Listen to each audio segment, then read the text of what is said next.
자, 오늘 하나님 말씀 본문은 요한복음 10장 10절 말씀 한 말씀입니다. 찾으셨으면 읽겠습니다. 도둑은 오직 도둑질하고 죽이며 멸망시키려고 오지만 내가 온 것은 양들로 생명을 얻고 더 풍성히 얻게 하려 함이라. 풍성한 삶을 살 수 있는 비결, 풍성한 삶의 비결 제목이 되겠습니다. 자, 요즘처럼 우리가 추석 시즌이 되게 되면 주위에서 쉽게 볼 수 있는 단어가 있죠. 풍성, 풍요. 제가 오늘 교회 오다가도 보니까 어떤 그 의원이 프랑카드를 붙여놨습니다. 풍성한 한가위대라고. 뭐 요즘 또 선거철 됐나 보죠. 그러니까 그런 프랑카드도 붙이는 것을 보게 되는데, 자, 풍성한 거 누구나 원하죠. 부족한 거 원하지 않습니다. 그래서 더도 말고 덜도 말고 한가위만 같아라 말을 하기도 합니다. 자, 우리가 이 주에 풍성한 추석을 보내는 것도 좋겠지만 우리가 이 땅에서 사는 동안 풍성한 삶을 누리는 것보다 더 좋은 것은 없겠죠? 분명한 사실은 우리가 구원을 받았다면 하나님께서 구원받는 것만이 하나님의 뜻이 아니라 우리가 그리스도 안에서 풍성한 삶을 사는 것, 그것이 하나님의 온전한 뜻임을 우리가 알아야 하고, 또 그런 삶을 충분히 살 수 있게 하나님께서는 우리에게 공급해 주시는 분이십니다. 우리는 풍성한 삶을 살 수가 있는 것이죠. 주님께서 분명히 오신 목적이 우리에게 생명만 주시는, 구원만 주시는, 구원이 다가 아니고 구원으로 끝이 아니고 구원과 더불어 좋은 것들을 우리에게 주시기를 원하시는 분이시죠. 아들을 주신 분께서 아들과 함께 우리에게 좋은 것들을 주실 수 있는 분이시라고 말씀하고 계시는 것입니다. 또 그 아들 안에 그 모든 것이 그 귀한 보화가 있는 것이죠. 그래서 우리가 누릴 수 있다면 우리는 풍성한 삶을 살 수가 있는 것입니다. 자, 오늘 본문은 10장 10절이죠. 요한복음 10장 10절. 이방인의 수저, 이방인들인 우리가 예수님의 생명을 얻게 되었고 또 풍성한 삶을 살 수 있게 되었습니다. 자, 지금은 9월이죠. 내일은 9월 9월이죠. 9월 9일이죠. 9는 성경에서 풍성함을 나타내는데, 공교롭게도 이 결실의 달, 추석이 또 9월에 있습니다. 의미 있는 것 같습니다. 9는 풍성한, 성경에서 열매와 관련되어 있는데, 여러분들 성령의 열매도 몇 가지죠? 9가지잖아요. 그죠? 9. 자, 주님께서는 생명을 얻은, 주님의 생명을 얻은 모든 성도들이 그 생명을 풍성하게 누리게 되기를 바라십니다. 여러분들 생명을 얻었다고 해서, 우리가 구원받았다고 해서 다 풍성한 삶을 사는 건 아니죠? 그 풍성한 삶이 무엇입니까? 세상에서 말하는 것처럼, 또 많은 어떤 조영기 목사가 가르치는 것처럼, 하는 일이 잘 되고 번성하게 되고 다 성공하고 돈 많이 벌고 물질적으로 부유하고 그런 풍요를 말하는 게 아닙니다. 그건 세상적인 풍요가 되겠죠. 그것은 그런 풍성함을 말하는 게 아닙니다. 주님께서 우리에게 주시고자 하는 그 생명의 풍성함은 환난 중에서도 기뻐할 수 있고요. 그죠? 환난 중에서도 화평할 수 있고요. 주님의 그 생명이 나타나게 되면 우리가 너희가 환난을 당할 것이나 우리는 오히려 기뻐할 수 있을 것이고, 환난 중에 기뻐하고 우리는 그 중에서도 소망을 갖게 되고요.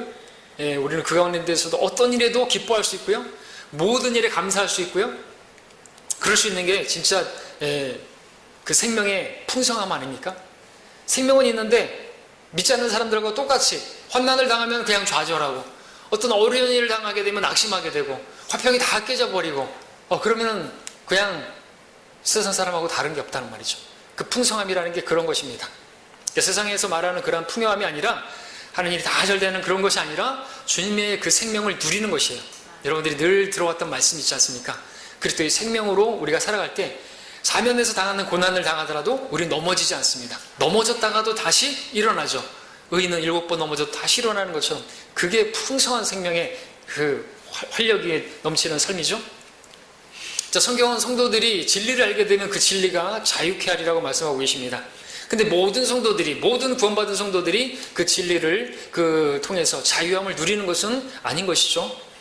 주님께서는 우리에게 항상 기뻐하라고 말씀하십니다. 근데 모든 성도들이 항상 기뻐하는 것만은 아닌 것을 보게 됩니다. 여러분 어떻습니까? 항상 기뻐하십니까? 모든 일에 감사하십니까? 늘 자유하십니까? 여러분들 풍성한 생명의 삶을 누리고 계십니까? 자, 이런 질문에 여러분들이 긍정적인 대답을 하실 수 없다고 한다면 오늘 말씀에 귀 기울여 보시기 바랍니다. 그러면은 여러분이 생명을 얻은, 구원받은 그뿐만, 나 구원을 받았는데 왜 내 삶에는 왜 이렇게 곤고하고 왜 이렇게 부족함투성이고 왜 이렇게 나는 작은 일에도 넘어지고 화평을 잃어버리는 것인가? 왜 이렇게 삶에 짜증이 나고 불평이 많은 것인가? 예, 여러분들 그 풍성한 삶과는 거리가 먼 것이죠. 예, 맨날 결핍이 있고 부족함을 느낀다. 그렇기 때문에 늘 삶에 염려와 근심과 걱정이 있고 불평과 짜증이 나는 거 아닙니까? 그런다면 풍성한 삶을 살고 있지 못하다는 것이죠. 자, 이제 저는 시편 23편으로 가셔서 여러분들 23편으로 가서 요한복음 10장도 지금 선한 목자라 말씀하시는 그 문맥이 다음 절에서 나오죠. 10장 11절에서 선한 목자이신 주님, 그 주님께서 생명의 풍성함을 주시는 분이신데 시편에 보니까 다윗이 이렇게 노래하고 있습니다. 너무나 잘 아는, 믿지 않는 사람들도 알고 있는 시편 말씀이죠. 여기서 우리는 풍성한 삶을 살 수 있는 비결에 대해서 말씀을 드리고자 하는 것입니다. 1절에 먼저 보시면은 주는 나의 목자시니 내가 부족한 것이 없으리로다 말씀하고 있습니다. 부족함이 없다는 게 뭡니까? 가득한 것이에요. 충분한 것입니다. 넘치는 것입니다. 내 잔이 넘치나이다 라고 또 뒤에서 말하고 있는 것처럼 그 다윗은 풍성한 삶을 살았던 것이죠. 여러분, 이거 다윗의 고백입니다. 다윗은 예수님께서 오시기 1000년 전의 사람입니다. 다시 말해서 구약 사람입니다. 구약시대 율법 아래 있던 이 성도가 이렇게 노래할 수 있다면 신약시대 은혜 위에 은혜라, 은혜의 시대에 살고 있는 저와 여러분들은 얼마나 더 부족함이 없는 풍성한 삶을 살 수 있겠느냐는 것이죠. 자, 그러한 다윗이 자신에게 부족함이 없다고 말을 하고 있는 것입니다. 은혜 시대에 살고 있는 우리들에게 정말 큰 도전이 되는 그런 말씀이 아닐 수가 없죠. 자, 그러므로 하나님의 은혜 시대에 살고 있는, 이 교회 시대에 살고 있는 성도라면 누구라도 다윗보다 어쩌면 더 풍성한 삶을 누려야 되는 것입니다. 은혜 위에 은혜라고 했으니까. 자, 그러나 하나님의 은혜로 구원받았다고 해서 누구나 다 풍성한 삶을 사는 것은 아니죠. 풍성한 삶을 살 수 있으려면요, 지금 다윗이 고백했던 것처럼 주는 나의 목자시니라고 고백을 할 수 있어야 되는 것입니다. 말로만 고백하는 것이 아니라, 물론 이 고백은 구원을 받은 사람이 할 수 있는 고백이겠지만 주님께서 나의 목자시다, 주님은 주님이시고 또 그 주님은 나의 목자신 거예요. 근데 어떤 성도들은 주님이 되지 못하시고 주님이 목자가 되지 못하시고 그냥 단지 주님은 구원자, 구세주밖에 안 되는 거예요. 주와 그리스도, 주와 구세주 분명히 다르죠. 예수님을 구원자로, 나를 구원하신, 내 혼을 구원하신, 나에게 생명 주신 그분으로만 알고 그분만으로만 고백한다면 풍성한 생명은 없는 것이고 여전히 부족한 삶을 살 수밖에 없는 것입니다. 주는 나의 목자시니, 주님은 주님이신 거예요. 우리가 주님을 부른다면 주님을 따라가야 되죠. 주님 목자시라고 한다면 양은 목자를 따라가야 되는 것입니다. 목자를 따라갈 때 목자에게 풍성한 것이 있으니까, 목자에게 풍성한 초장이 있고 잔잔한 물가가 있으니까, 인도받을 수 있으니까 따라가야 한다는 것이죠. 단지 고백만 하고 단지 구원받은 것으로는 충분한 삶, 풍성한 삶은 누리지 못하는 것입니다. 자, 여러분도 이렇게 주님은 나의 목자시니라고 고백할 수 있습니까? 그렇다면 여러분 풍성한 삶을 살 수가 있는 것입니다. 자, 주님께서 나의 목자시라고 말을 못한다면, 단지 구원자로만 알고 있다면 풍성한 삶과는 거리가 먼 것입니다. 왜냐하면 목자이신 주님을 양이 따라가야 하는데 떨어져 있으면 어떻습니까? 목자가 없는 것이나 마찬가지겠죠. 주님께서 초림하셨을 때 이스라엘 백성들을 보니까 이스라엘 백성들의 모습이 어떠했는가? 마태복음 9장 36절에서 주께서 무리를 보시니 그들을 가엾게 여기셨습니다. 주께서 그들을 보시고 가엾게 여기셨으니 왜요? 이는 그들이 목자 없는 양과 같이 지치고 흩어졌습니다. 그랬습니다. 목자 없는 양의 상태가 이런 모습이라는 거죠. 지치고 흩어져 있습니다. 목자에게서 떨어져 있습니다.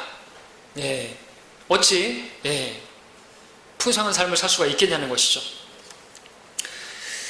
자, 그렇기 때문에 주는 나의 목자시니라고 고백을 해야 하는데, 근데 그 고백만으로는 부족하고 그 목자를 따라가야 한다는 것입니다.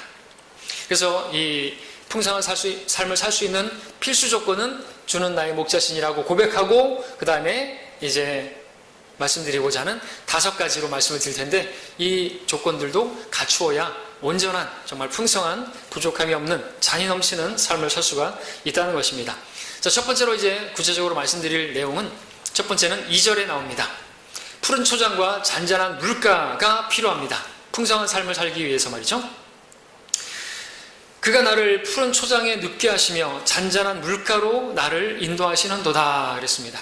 야, 주님은 나의 목자십니다. 그럼 목자는 어디로 인도하십니까?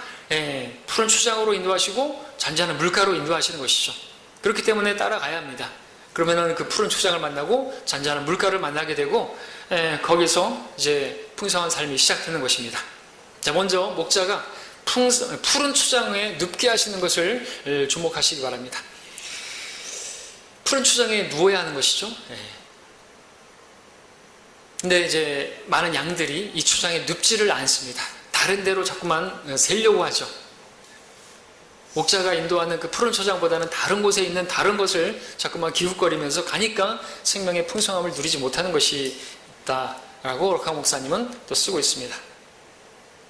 자, 푸른 초장에 눕게 하는 것, 이것은 무엇을 보여줍니까? 주님께서는 먼저 우리 양들에게 푸른 초장으로, 곧 순수한 말씀으로 그 말씀을 먹이는 그 자리로 인도하시는 것이죠.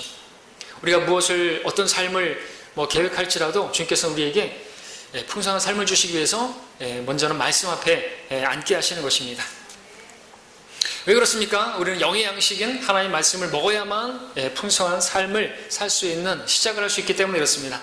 하나님께서 사람을 영과 혼과 몸으로 그렇게 창조하셨습니다. 때문에 사람은 몸에 필요한 양식만 먹어서는 절대로 만족할 수 없습니다. 세상 사람들도 말하지 않습니까? 어떻게 밥만 먹고 사냐고 말이죠.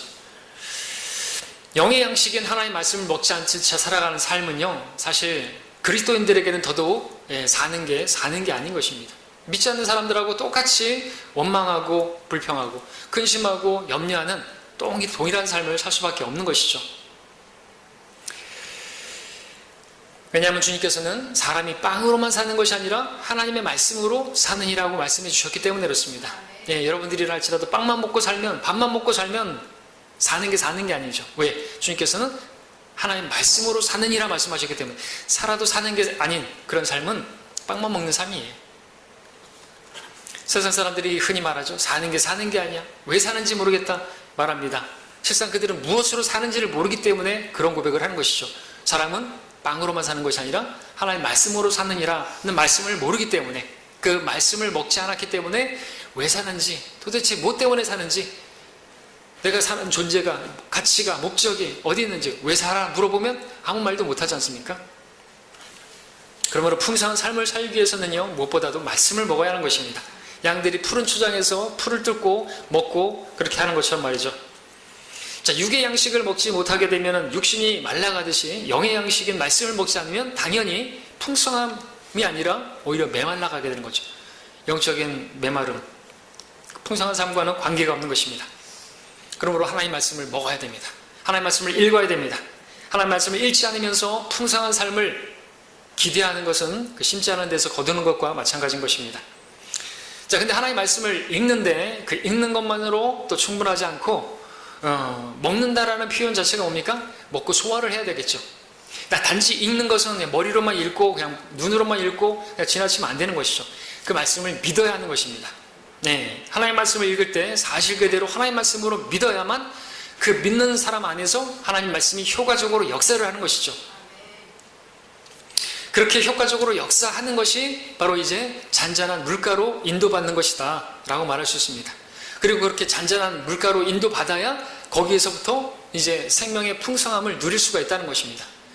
여러분들이 아무리 환난 중에 있다 할지라도, 근심, 염려, 걱정거리가 많이 있다 할지라도 여러분들이 하나님의 말씀을 읽고 또 그 말씀을 하나님의 말씀으로 믿고 그러면 잔잔한 물가로 인도받는 것이에요. 그 환난 중에서도 여러분 화평을 누릴 수가 있는 것입니다.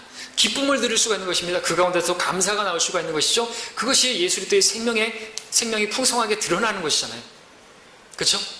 믿어야만. 말씀을 믿을 때 믿는 너희 가운데 효과적으로 역사한다. 개역성에 효과적이라는 단어가 삭제가 되어 있지만 데살로니가 성도들은 그랬다는 것입니다. 하나님 말씀으로 받았을 때, 사도 바울의 말로 받은 게 아니라 설교를 들을 때 이 시간에 여러분들도 그냥 제 말이 아니라 사람의 말이 아니라 하나님의 말씀으로 받고 또 그 말씀을 여러분 주신 말씀을 믿으면요, 오늘 말씀대로 풍성한 삶을 살 수 있는 비결로 여러분들이 진짜로 믿으면요, 그리고 그렇게 믿고 하면요, 풍성한 삶을 살 수 있다는 것이죠.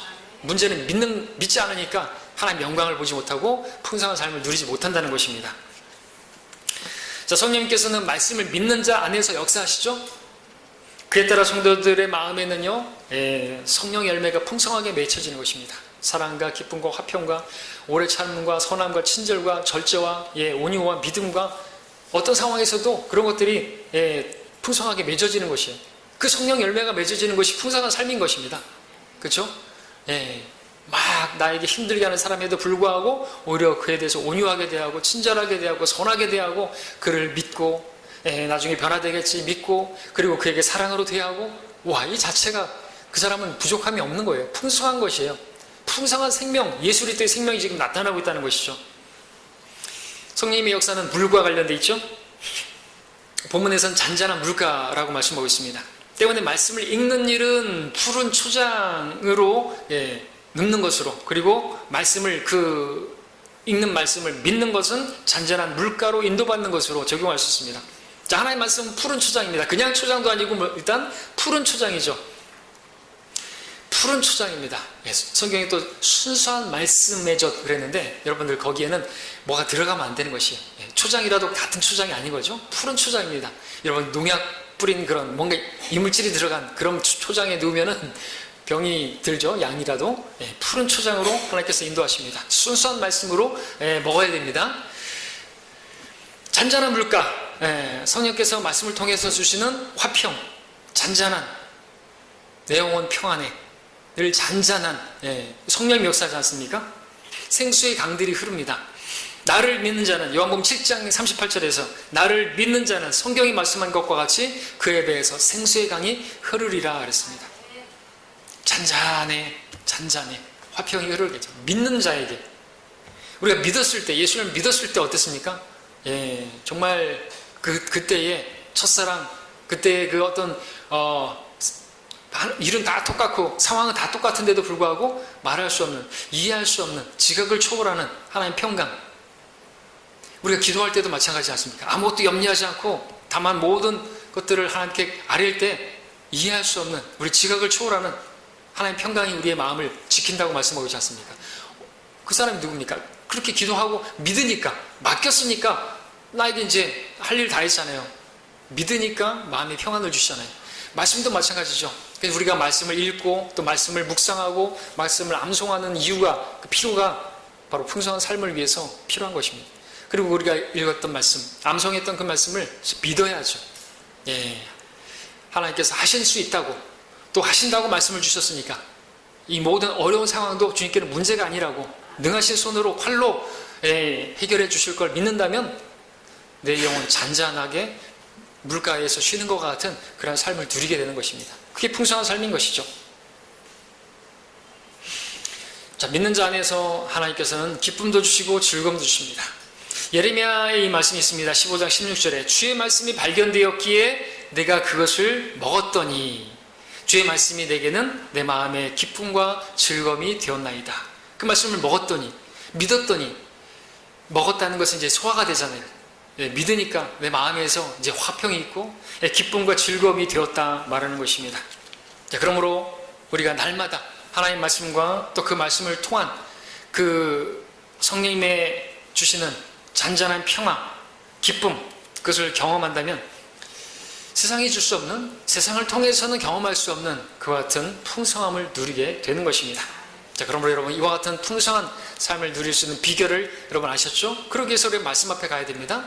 그리고 말씀을 읽어야 하고 그 말씀을 아멘으로 화답해야 되는 것입니다. 그러면 여러분 풍성한 예수 그리스도의 생명은 자동으로 따라오게 되는 것입니다.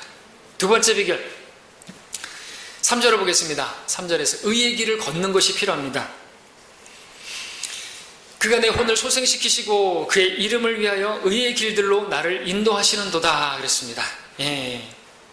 자, 우리 목자이신 주님께서는 자신의 이름을 위하여 의의 길들로 우리를 인도하시는 분이십니다. 자, 우리는 앉아서 말씀을 먹고 거기서 멈추는 게 아니라 우리는 또 주님께서 인도하시는 대로 걸어가야 되는 게 있어야 되는 거죠. 자, 의의 길, 예수 그리스도의 길입니다. 예수 그리스도께서는 나는 길이요 진리요 생명이라 말씀하셨습니다. 세상에 많은 길이 있습니다. 많은 종교들이 제시하는 길이 있습니다. 진리처럼 보이는 대순진리도 진리라고 말하고, 그러나 그 길들은 의의 길이 아니죠. 그 길은 생명을 주는 길이 아니기 때문에, 그 길은 진리가 아니기 때문에 그렇습니다.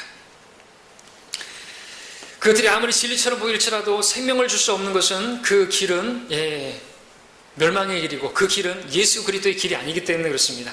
이 세상에서 진리이면서 생명으로 인도하는 길은 오직 예수 그리스도밖에 없습니다. 오늘날 예수 그리스도를 통해서 의의 길을 알지 못하는 사람들이 하는 일이란 무엇입니까? 그들은 진리를 알지 못해서, 그래서 생명을 얻지 못해서, 생명을 얻지 못한 사람들이 어떻게 풍성한 삶을 살 수가 있겠습니까? 생명 자체가 없는데 말입니다. 생명을 얻지 못한 사람들이 풍성한 생명을 누리지 못하고 있고, 그렇게 생명 자체가 없는 사람들이 하는 일이란 우상에게 엎드리는 일밖에 없어요. 근데 우상이 뭡니까? 우상은 생명이 없는 것이에요. 그러니까 생명이 없으니까 생명이 없는 우상에게 절하는 것이에요. 생명이 끝나버린 조상에게 절하는 것이에요. 여러분, 무덤가에 가면 생명이 없잖아요. 이미 생명이 끝났는데, 근데 생명이 없는 사람들이랑 그렇게 생명이 끝난 조상에게 추석 때가 되면 차례 지낸다 그러고, 뭐 풍성하게 식탁을 마련하고 제사상을 차려놓고 하는데 먹지도 못하잖아요. 시편 115편 4절 8절에서 그들의 우상들은 은과 금이며 사람의 수고물이라. 그들은 입이 있어도 말하지 못하고, 눈이 있어도 보지 못하고, 귀가 있어도 듣지 못하며, 코가 있어도 냄새 맡지 못하고, 손이 있어도 만지지 못하며, 발이 있어도 걷지 못하고, 목구멍을 통하여 말하지도 못하는도다. 그것들을 만든 자들은 그것들과 같으며, 그것들을 신뢰하는 모든 자들도 그러하다 그랬습니다. 한마디로 말해서 생명이 없는 자들이 생명이 없는 우상에게 절한다 이거죠. 오늘과 같이 또 이번 추석에 많은 사람들이 왜 그런 일을 하는 것인가?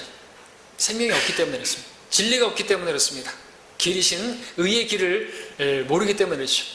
의의 길을 걷지 못하니까 진리를 발견하지 못하고 생명도 얻지 못하고 있는 것입니다. 그래서 풍성한 삶도 거리가 먼 것이죠. 오히려 추석 때만 되면 피곤하기만 하고 어려운 일, 힘든 일만 더 많은 것이겠죠. 그렇게 추석에 차례 지내고 하는 사람들에게 물어보십시오. 정말 행복하냐고, 정말 만족하냐고, 풍성하냐고, 부족함이 없냐고 부정적인 답변만 들을 것입니다. 구원받지 않은 사람들에게 화평이란 일수가 없습니다. 성경에서 악인에게는 화평이 없느니라 주가 말하노라 말씀하셨는데 없죠. 의의 길에 있지 않으면 화평은 없습니다. 기쁨도 없어요. 다시 말해서 풍성한 삶도 없단 말이죠. 왜? 의와 화평과 기쁨은 이게 3단계로 연결되어 있기 때문에. 하나님의 나라는 먹고 마시는 것이 아니라 우리는 먹고 마시는 것을 통해서 풍성한 삶을 사는 게 아니에요. 여러분들 추석이라고 해서 손편이 있고 물론 풍성하죠, 그것도. 근데 그 풍성함을 말하는 게 아닙니다. 의가 없으면 화평이 없고요, 기쁨도 없고요. 화평과 기쁨이 없으면요, 풍성한 삶이 아닌 것입니다. 먹을 것은 많지만 풍요 속에 빈곤일 뿐이에요. 오히려 혼은 메말라갈 뿐이에요. 아무리 먹을 것 많으면 뭘 할 거예요? 거기에 기쁨도 없고, 가족들이 모였는데 싸움박질이나 하고, 무슨 뭐 재산 얘기나 하고, 이번에 무슨 뭐 아파트 넓은 데 이사 갔네, 그리고 자랑이나 하고, 뭐가, 그러면 시기와 질투와 이런 것들만 남는, 그게 무슨 풍성합니까? 음식만 풍요하죠. 차라리 나물로 된 반찬이라도 그 가정에 화평이 있으면 거기에 풍성한 거 아닙니까?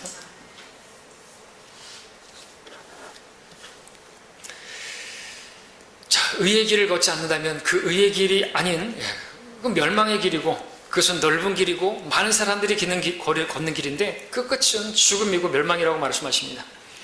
자, 주님께서 선한 목자로서 양들에게 생명을 주고 풍성한 생명을 주려고 하는데 많은 사람들은 그것을 거부하고 있습니다.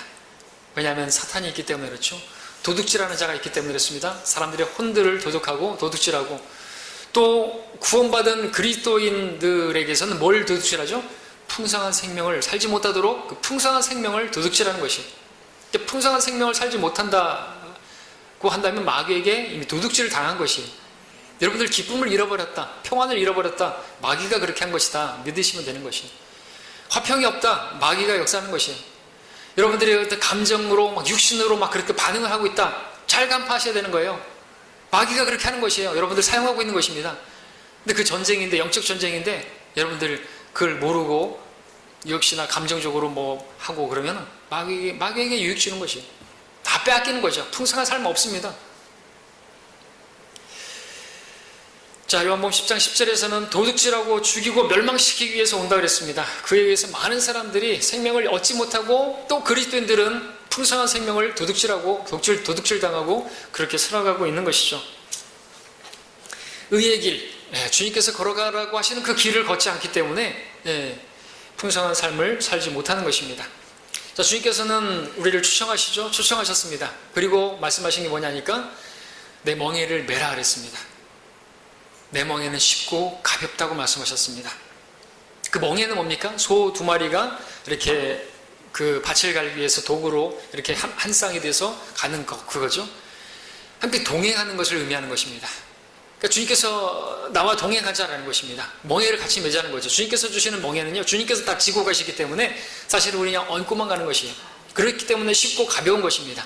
근데 여러분들 그렇게 해서 같이 멍에를 메고 의의 길을 같이 걸으면요, 정말 쉽고 정말 가볍고 또 거기에 기쁨이 있고 즐거움이 있고 열매가 있고 풍성한 것들이 있는데 그것을 매지 않으면요 반드시 종의 멍에를 매게 되는 거죠. 갈라디아서에서 말씀하고 있는 종의 멍에를 매게 되면 여러분들 주님의 멍에를 매기 싫어서 벗어버리게 되면 반드시 종의 멍에를 매게 돼 있어요. 그러니까 이미 정복을 당한 자의 종이 되는 거예요. 마귀가 여러분들 종 삼은 거예요. 그렇기 때문에 화평을 잃어버리게 되고 여러분들 주님께서 함께 걷자고 하는 그 길을 걷지 않을 때 그리스도인들은요 주님과 동행하지 않고 다른 길로 가서 우리 찬송가처럼 딴 길로 가지 말라 그러는데 딴 길로 가고 세면요 왜 세는가 하니까 그 길을 가면 좋을 줄 알고 그 길을 가게 되면 즐거울 줄 알고 거기에 뭔가 있을 줄 알고 가보시라 이거죠. 절대로 거기에 기쁨, 즐거움, 만족 없어요. 그 길을 가게 되면 그리스도인이라면 성령께서 계시기 때문에 슬퍼하시고 탄식하시고 신음하시는데 어떻게 그러면서 자기가 마냥 기쁘고 즐겁다고 말할 수 있겠냐는 것이죠. 성령님이 안 계신 것이죠. 구원받지 않은 것이라면 구원받지 않은 사람들은 그 길 가면 거기서 일시적인 것일 뿐이지만 구원받은 성도들은 그렇게 못 살아요. 거기에는 만족이 없는 것입니다. 그리스도인들은 주님께서 기뻐하시는 그 길, 의의 길, 주님 같이 멍에 메고 걸어갈 때 거기에 기쁨이 있는 것입니다. 의의 길을 걸어갈 때 주님께서 가시자고 하시는 그 길을 걸어갈 때 의의 길이고 거기에 화평이 있고 거기에 기쁨이 따라오고 그것이 풍성한 삶을 누리게 되는 것입니다. 여러분들도 기억하십시오. 풍성한 삶을 원하신다면 주님께서 안내하시는 그 의의 길을 걸어가시기 바랍니다. 혹시 여러분들 말씀을 읽고 난 믿는데 근데 여전히 풍성한 삶을 누리지 못하고 있다 한다면 이 두 번째가 여러분들에게 풍성한 삶을 주지 못하고 있는 것은 아닌지 살펴보시고 앉아서 말씀을 먹고 그냥 누리고 있는 것이 아니라 같이 동행하시는 것이 필요하다는 거죠. 주님께서 가자 하시는 대로 갈 때 거기에 기쁨이 있고 그런 풍성함이 있는 것입니다. 세 번째 비결은 4절에 보십시오. 정녕 내가 죽음의 그림자의 골짜기를 지날지라도 악을 두려워하지 않으리니 이는 주께서 나와 함께 계심이요 그랬습니다. 주님의 함께 계심을 믿는 믿음이 필요합니다. 어떤 상황에서도 주님의 임재를 우리가 믿는 것이죠. 자, 먼저 죽음의 그림자의 골짜기라고 하는 표현을 보십시오. 죽음의 골짜기가 아니라 죽음의 그림자의 골짜기예요. 그러니까 다시 말하면 여러분 죽지 않습니다. 그냥 그림자예요. 그냥 그림자는 실체가 아니잖아요. 그러니까 여러분들 주님이 함께 하시면 여러분들이 죽지 않는다는 것이죠. 그러니까 담대하시라고요.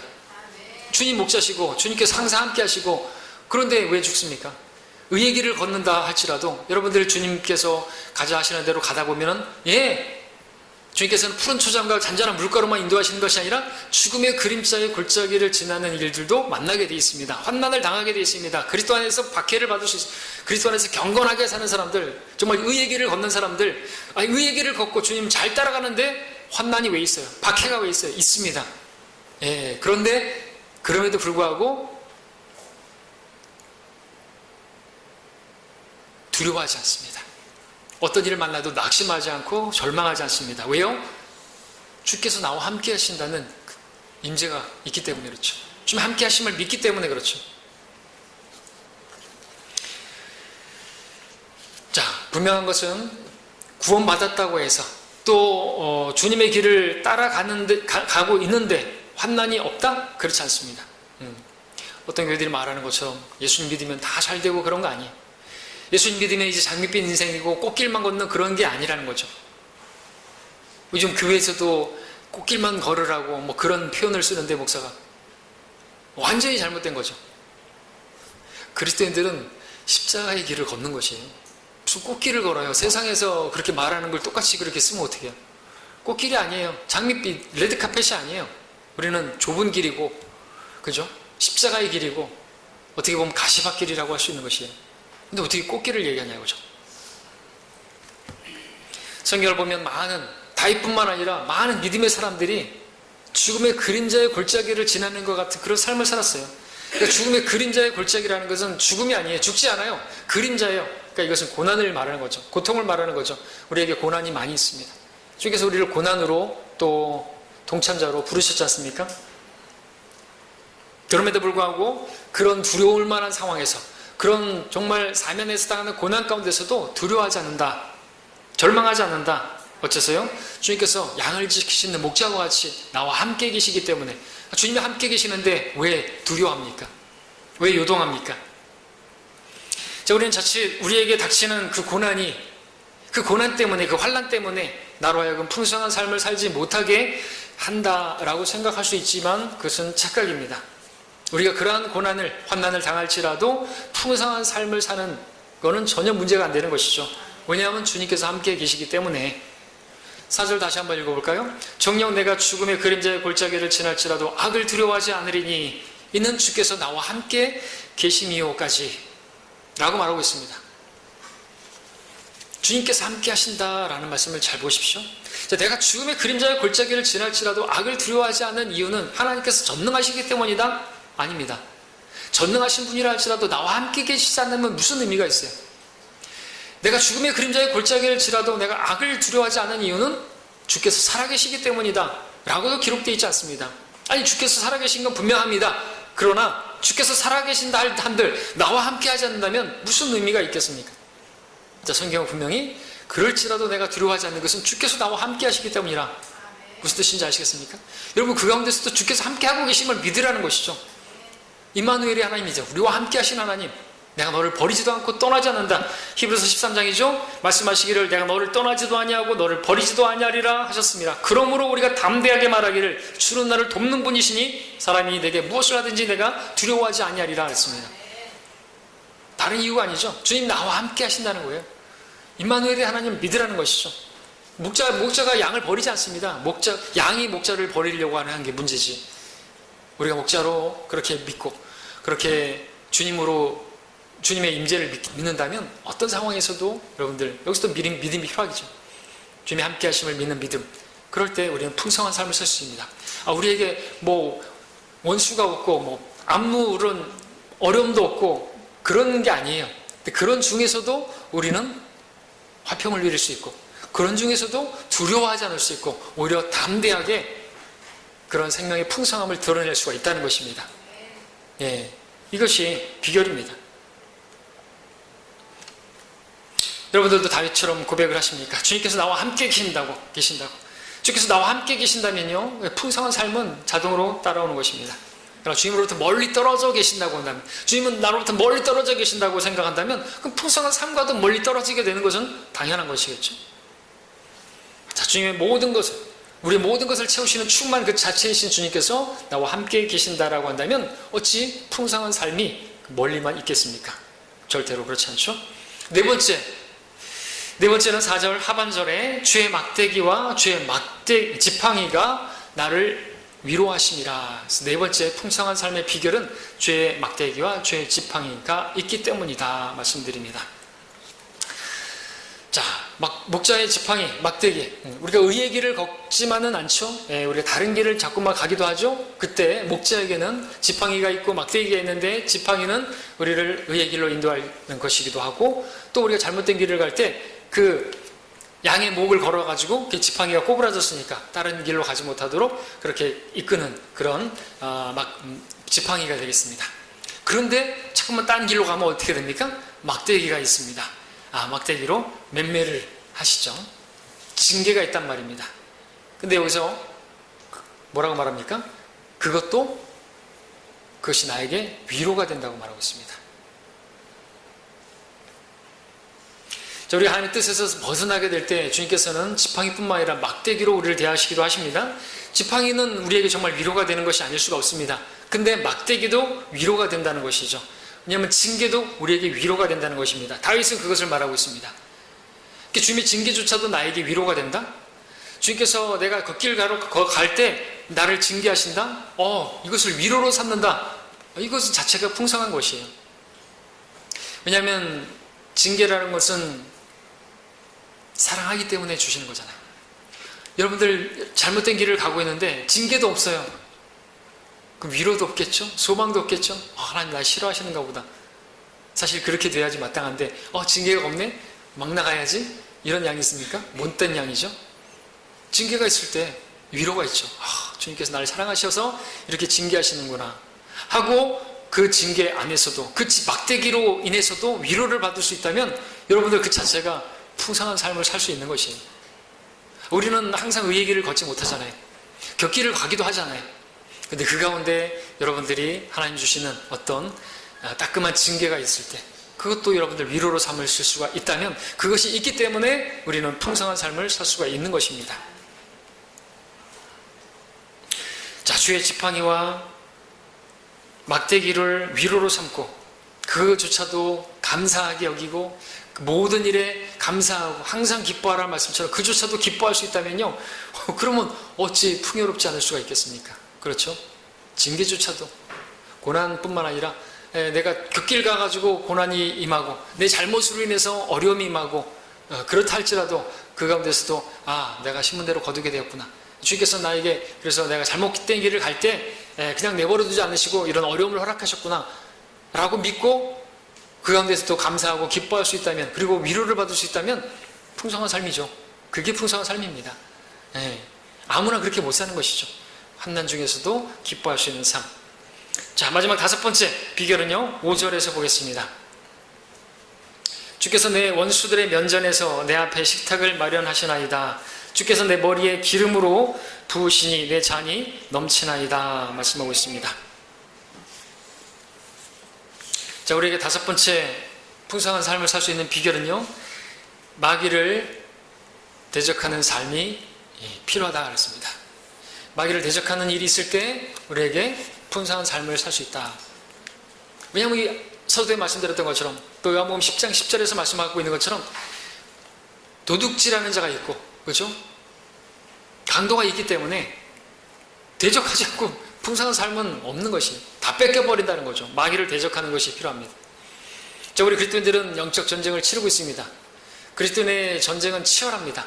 세상의 전쟁, 세상의 군인들은요, 아무리 치열하다 할지라도 그 원수들 앞에서 원수들 앞에서 밥을 먹고 그 정도의 치열함은 아니잖아요. 막 싸우다가 잠깐 쉬어 잠깐 밥 좀 먹자 그러고 싸우는 싸움 봤습니까? 세상 전쟁은 그런 게 없다는 거죠. 근데 그리스도인의 전쟁은 얼마나 치열한지 싸우는 중에도 밥을 먹어야 돼요. 원수들 앞에서도 식탁을 먹어야 돼요.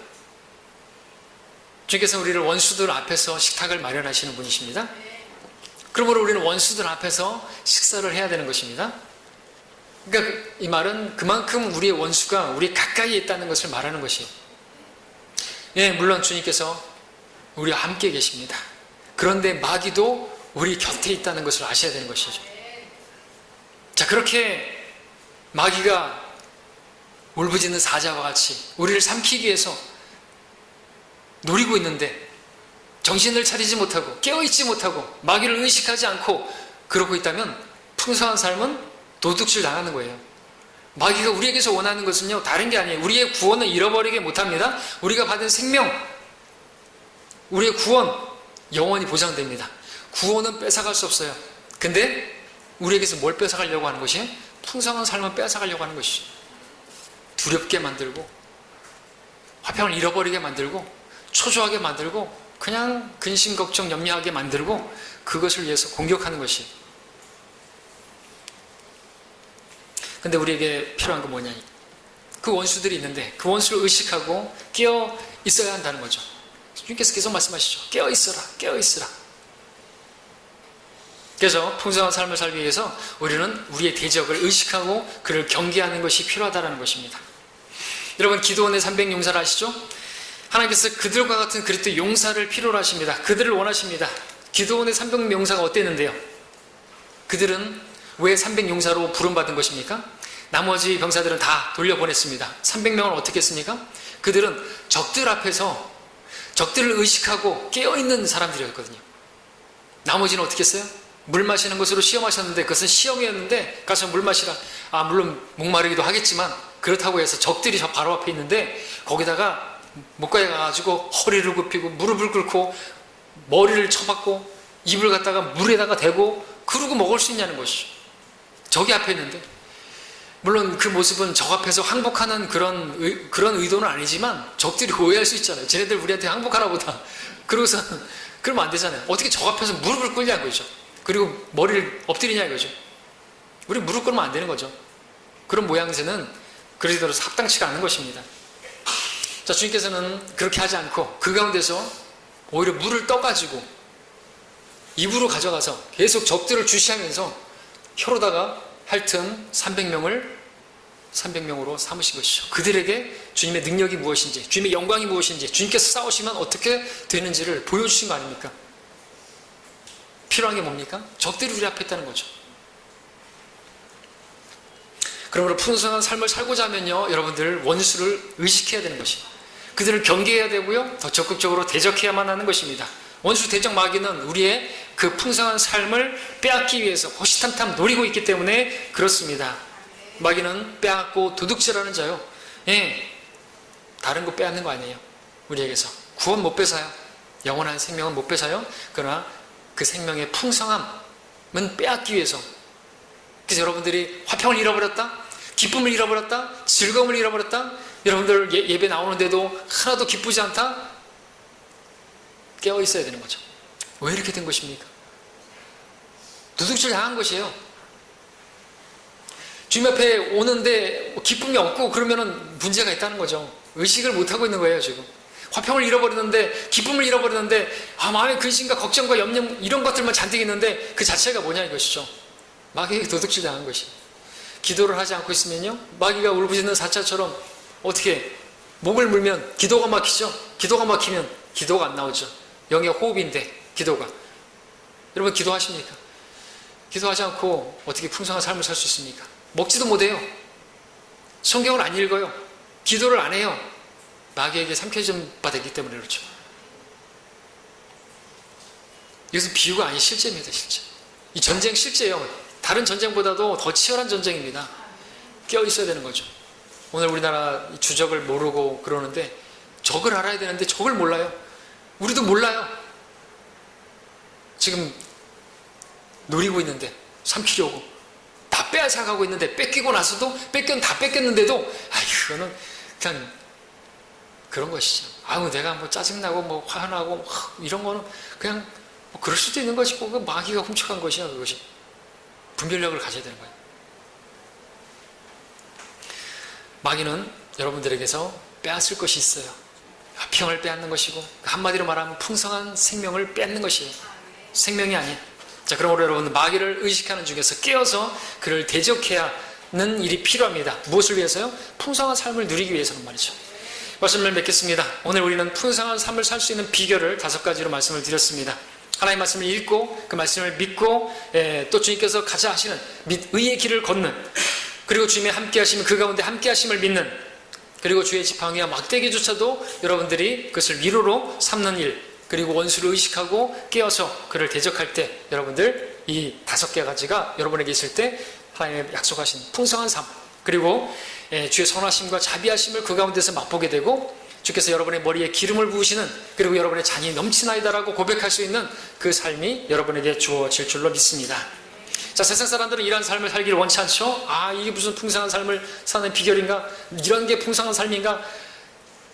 여러분들이 그러진 않으시겠지만 세상 사람들은 그런다는 것이죠. 이게 무슨 풍성한 삶인가?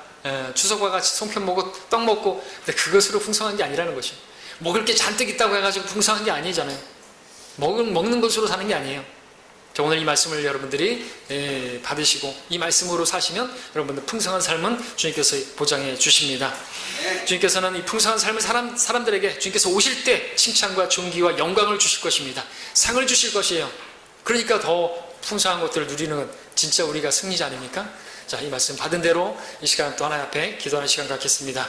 잠시 머리 숙이시겠습니다.